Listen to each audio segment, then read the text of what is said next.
नमस्कार. आपल्या लाडक्या करेक्ट कार्यक्रमामध्ये आपणा सर्वांचं स्वागत आहे. पंचायत समिती जिल्हा परिषदेच्या निवडणुकीची रणधुमाळी ही अंतिम टप्प्यात आलेली आहे. येत्या 7 तारखेला मतदान होणार आहे. मतदार आपला कौल देणार आहेत. 29 तारखेला उमेदवारी अर्ज मागे घेण्याची तारीख होती. उमेदवारी अर्ज मागे घेतल्यानंतर आमदार अभिजित पाटील आणि तीर्थक्षेत्र विकास आघाडीचे भगीरथ भालके यांनी काल आघाडी केल्याची घोषणा केलेली आहे. आणि आजचा आपला विषय आहे या आघाडीच्या संदर्भामध्ये. ही आघाडी पंढरपूर तालुक्यातील जनतेला रुचली का, उमेदवारांना रुचली का, यावर आपण चर्चा करणार आहोत. माझ्यासोबत आहेत माझे पत्रकार मित्र मोहनरावजी ढावरे सर, नवनाथजी पोरे सर आणि माझे तिसरे मित्र आहेत पत्रकार मित्र समाधान गायकवाड. या चर्चेच्या सुरुवातीला मी जातो पोरे सरांकडे. पोरे सर, काल आपण पाहिलं भगीरथ भालके आणि अभिजित पाटलांनी प्रेस कॉन्फरन्स घेतली. त्या प्रेस कॉन्फरन्समध्ये कुठेही उत्साह जोश नव्हता. ज्यांनी पाठिंबा दिला ते उमेदवार नव्हते. यांच्या दोघांच्या गटातील किंवा त्यांच्या आघाडीतील उमेदवार नव्हते. काय नेमकं हा पोरखेळ चालू आहे? त्या कालचं जे काही पत्रकार परिषद झाली किंवा जो निर्णय त्यांनी घेतला अभिजित पाटील आणि भगीरथ भालके यांनी, त्याला मी वराती मागणं आलेलं घोडं असं म्हणेन. कारण आता निवडणूक प्रक्रिया इतकी पुढे गेलेली आहे. ह्या स्टेजला त्यांना फक्त प्रचार करण्याशिवाय त्यांच्यापुढे दुसरं काही काम नव्हतं. उमेदवारी अर्ज मागे घेण्याच्या अगोदरच हे सगळ्यांच्या आघाड्या जागा वाटप किंवा उमेदवार फिक्स व्हायला पाहिजे होते. तर हे त्या काळात एकमेकांची वाट बघत बसले आणि जागासाठी वडातण करत बसले. तो निर्णय झाला नाही. उमेदवारी अर्ज राहिले निवडणूक मैदानात. मध्यंतरी 2-3 दिवस त्या उपमुख्यमंत्री अजितदादांच्या दुर्दैवी घटनेत गेले आणि आता प्रचाराच्या हातगाईवर आलेला असताना पण ह्यांच्या बैठका आणि ह्या जागा सोड त्या जागा सोड ते पण त्यांचं निश्चित धोरण नाही. काल त्या प्रेस कॉन्फरन्समध्ये हे सगळं दिसून आलं.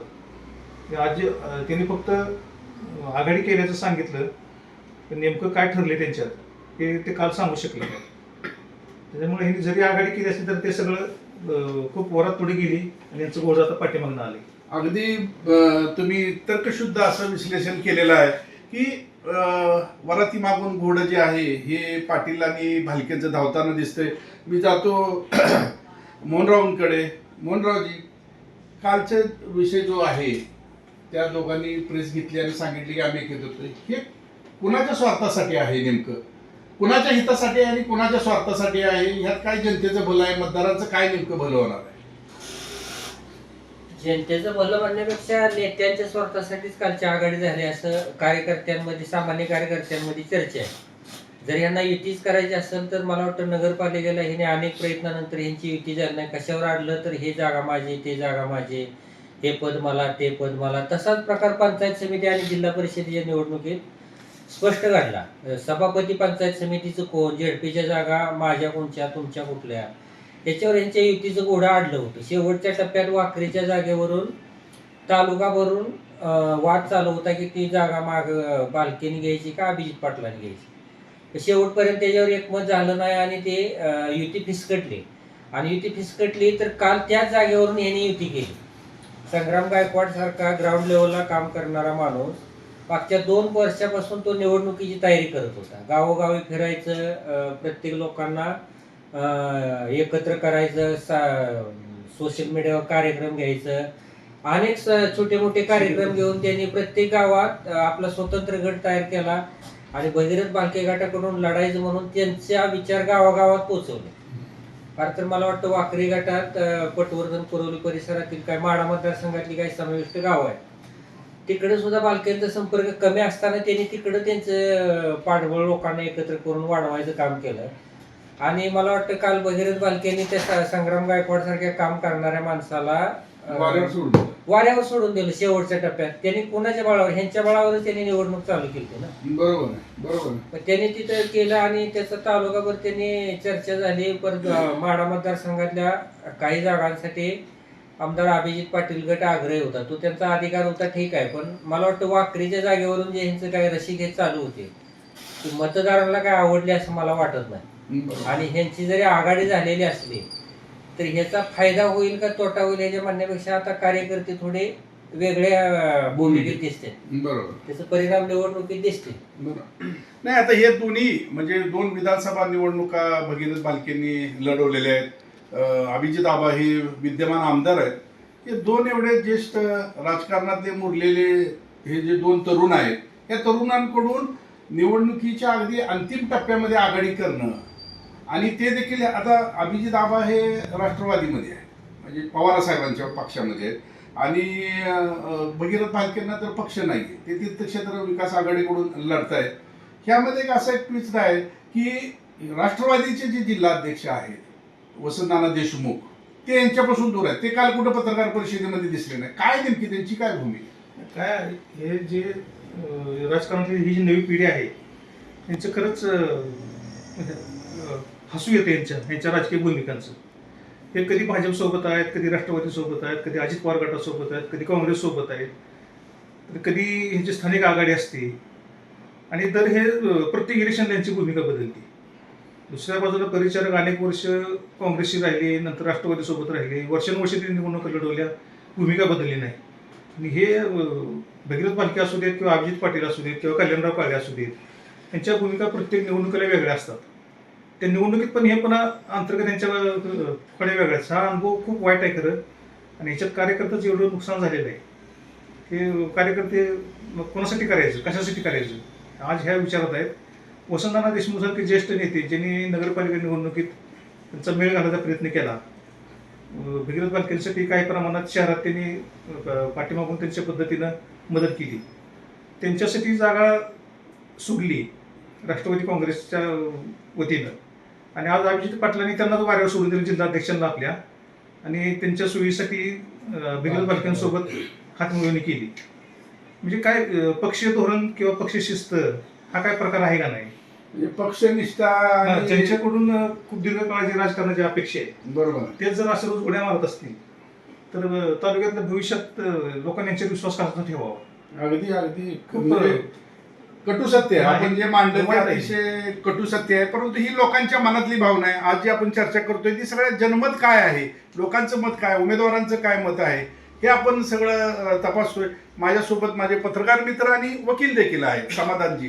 समाधानजी, काय नेमकी चर्चा आहे लोकांमध्ये या सगळ्या कालच्या घटनाक्रमाची? आता पोरेसाहेबांनी सांगितलं की अभिजित पाटील आणि भगीरथ बालके दोघंही खूप आक्रमक आणि ॲक्टिव्ह नेते आहेत आणि त्यांच्याकडून दीर्घकाळासाठी मोठ्या अपेक्षा आहेत. परंतु नगरपालिका इलेक्शन बघितलं, त्यानंतर आता जे जिल्हा परिषदेचं निवडणूक लागायच्या अगोदर बघितलं, लोकांना प्रत्येकाला असं वाटत होतं की हे एकत्र काय येत नाही. आणि चर्चा तर होत्या, मिटिंग होत्या सारख्या, आणि मग एकत्र का होत नाहीत. पण असं असताना सुद्धा ते केवळ सोयीचं भूमिका घेताना दिसते आणि कुठली म्हणजे ठोस काय यांचं धोरण दिसत नाही. आणि लोकांना वाटतंय की यांनी एकत्र आलं पाहिजे, परंतु यांच्यात कुठंतरी अंतर्गत स्पर्धा आहे का आणि ते काय यांना एकत्र येऊ देत नाही, असंच एकंदरीत चित्र सध्या तरी दिसून येते. अतिशय आपण योग्य मुद्दा मांडला की यांच्यात अंतर्गत एकमेकांमधले जे काही राजकीय स्पर्धा आहे की भालके जर समजा राजकारणामध्ये मोठे झाले तर मला शह देतील का अशी भीती देखील अभिजित पाटलांच्या मनामध्ये असू शकते. कालची जी बैठक झाली त्या दोघांची, त्यांच्या दोघांच्या देहीबोलीमधून दोघं असे काही मनाने एकत्र आलेत असं काही दिसलं नाही. काल कुणीतरी त्यांना असं जबरदस्तीनं बसवलंय, कारण आलेल्या पत्रकारांना देखील त्या ठिकाणी काही असं विशेष बातमी मिळाली नाही. खरं आहे तुम्ही म्हणताय तसं. या दोघांना एकत्र यायचं असतं तर ते उमेदवारी अर्ज माघारी घ्यायच्या अगोदरच एकत्र आले असते. या दोघांचं प्रत्येक जागेवर एकमत असतं तर, पण यांचं प्रत्येक जागेवर एकमत नव्हतंच. आता शेवटच्या टप्प्यात मंगळवेढा पंढरपूर मतदारसंघातल्या काय जागा यांना बालके गटाला याव्यात, माढा मतदारसंघातल्या जागा अभिजित पाटील गटाला निवडून याव्यात, ह्याच्यासाठी ही कुठंतरी वडून ताणून मनसेचे राज्य संघटक असलेले दिलीप बापू धोत्रे, ज्येष्ठ नगरसेवक असलेले नागेश काका भोसले, अशा काही लोकांनी मेळ घालून वडून ताणून तुम्ही म्हणताय तसं मेळ घालण्याचा प्रयत्न केला. पण त्यांना एकत्र आणलं तर त्यांच्या देहबोलीतून ते पुढे मेळ झाला असं त्यांना दाखवता आलेलं नाही. बरोबर. त्याने पत्रकार परिषद घेतली तर तिथं जागा सांगितल्या नाही की झेडपीच्या जागा कुणी माघारी घ्यायच्या, कुणाला पाठिंबा द्यायचा. पंचायत समितीवरही फारसं एकमत झालेलं दिसत नाही. तिथं काय सांगितलं गेलं की आम्ही दोघं एकत्र येत आहोत आणि जनतेसाठी किंवा समोरच्या उमेदवारांचा पराभव करण्यासाठी एकत्र येत आहोत. पण कसा पराभव करणार? तुमच्या दोघांचे उमेदवार प्रत्येक गटात एकमेकाला पूरक आहेत. बरोबर. माघार कोण घेणार आणि लढणार कोण? समजा तुम्ही एखाद्या उमेदवाराला माघार घ्यायला लावली, पाठिंबा द्यायला लावला तर त्याला ठराविक मतही मिळणारच आहे. बरोबर. त्याचा फटका कोणाला बसणार? ग्राउंड लेवलची आता निवडणूक अर्ध्या टप्प्याच्या पुढे गेलेली आहे. अंतिम टप्प्यात म्हणायला काय हरकत नाही. आता बऱ्यापैकी लोकांनी आपला नॅरेटिव्ह सेट केलेला आहे की मत कुणाला द्यायचं. बरोबर. आणि आता जरी नेत्यांनी सांगितलं की ह्याला पाठिंबा द्या किंवा त्याला देऊ नका तर लोक ऐकणार का? नाही ऐकणार. त्याचं चित्र आता वेगळंच आहे ग्रामीण भागात. त्याच्यामुळे आता हे प्रचारात जरी दोघं एकत्र गेले तर ह्यांना लोक जाब विचारतील किंवा तुम्ही एकत्र यायचं होतं तर मागं का आला नाही, आम्हाला का पुढं वाऱ्यावर सोडलं किंवा तोंड कशी पाडलं. एकमेकाचं गावोगावी प्रचंड विरोध आहेत. त्यांना प्रचार करताना त्याचा फटका त्यांना बसू शकतो किंवा लोकांना उत्तर देताना सुद्धा अडचण येणार आहे. बरोबर आहे. अगदी तुम्ही म्हणताय त्या पद्धतीनं त्यांना ज्यावेळेस प्रचारासाठी फिरतील त्यावेळेस लोकांच्या रोषाला सामोरं जावं लागेल. मी नवनाथजींकडे जातो. नवनाथजी, निवडणुका आले की विठ्ठल परिवार एकत्रीकरण हा एक चर्चेचा विषय असतो. या निवडणुकीच्या पार्श्वभूमीवर देखील झाला. अभिजित आबांकडे सर्व राष्ट्रवादी, दोन्ही राष्ट्रवादीची सूत्र दिली, एबी फॉर्म दिले. आता राष्ट्रवादीचेच ह्या ठिकाणचे राज्याचे नेते कल्याणराव काळे यांच्या कुटुंबात देखील उमेदवारी ते इच्छुक होते. परंतु अभिजित आबांनी त्या उमेदवारीला काही फारसं स्वारस्य दाखवलेलं नाही. त्यांचं म्हणणं होतं मला कुणी मागायला आलं नाही. आणि काळेसाहेबांचं म्हणणं होतं की त्यांनी मला देतील का नाही. म्हणजे दोघांच्या एकमेकाच्या ह्या कुरघोड्यांमध्ये ते भाजपची उमेदवारी घेऊन मोकळे झाले. आता भगीरथ भालके आणि अभिजित आबांचं पण जमलं नाही. आता भालकेंच्या डोक्यात 11,000चं मताधिक्य शिरले का काय, असं काय वाटतं तुम्हाला? नाही, मला काही तसं वाटत नाही. तसं म्हणता येणार नाही. नगरपालिका निवडणूक वेगळी आणि जिल्हा परिषद पंचायत समिती वेगळी. त्याच्यातला फरक भालकेंना पण कळत असावा. पण झाले काही विठ्ठल परिवार नावाचं हे जे काही एक नाटक आहे ते आपण पत्रकारांनी जिवंत ठेवलं असं मला वाटतं. आपण बातम्या राहतो त्याच्या पहिले विठ्ठल परिवार म्हणून यांच्यात काहीच नाही. हे कधी परिवार म्हणून एकत्र येत नाहीत, कधी कार्यकर्त्यांचा विचार करत नाहीत. यांच्या संस्था परिवाराच्या म्हणून कुठल्या एक संस्था कोणाचे चांगले सांगण्यासारखी नाही. यांचं आपल्या गटाचं सोयीचं राजकारण आहे. आणि तालुक्याचा विचार करताना मग हे परिवार म्हणून नाव द्यायचं आणि मग हे सगळे त्याच्यात 4-4 गावाचे जे नेते ते एकत्र येतात. असं हे परिवार नावाचं जे ते जुगाड आहे. तर तो विषय संपलेलाच बरा खरं परिवारात. ते कल्याणराव काळे राष्ट्रवादीत आहेत पण ते भाजपचा प्रचार करतील. आता गणेश पाटील तर ते भाजपमध्ये गेले.